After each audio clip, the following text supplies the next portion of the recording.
সাতক্ষীরার কালীগঞ্জে চিকিৎসার নামে প্রতারণা ও ভুয়া রিপোর্ট তৈরির অভিযোগে হযরত আলী ডিজিটাল ল্যাব অ্যান্ড হাসপাতালের মালিক সিরাজুল ইসলামকে 1,00,000 টাকা জরিমানা ও অনাদায়ে 3 মাসের কারাদণ্ডের আদেশ দিয়েছেন ভ্রাম্যমাণ আদালত।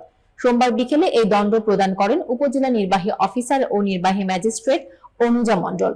সরেজমিনে জানা যায়, দীর্ঘদিন ধরে উক্ত হাসপাতালে অদক্ষ কর্মচারী নিয়োগ দিয়ে রোগীদের ভুয়া রিপোর্ট সরবরাহ করা হচ্ছিল।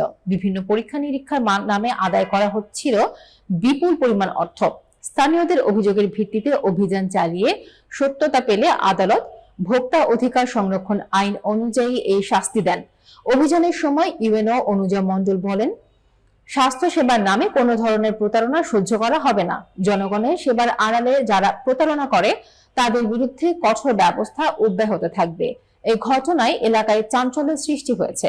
অনেকেই প্রশাসনের এই উদ্যোগকে স্বাগত জানিয়েছেন এবং ভবিষ্যতেও এই ধরনের অনিয়মের বিরুদ্ধে দৃষ্টান্তমূলক ব্যবস্থা নেওয়ার দাবি জানিয়েছেন।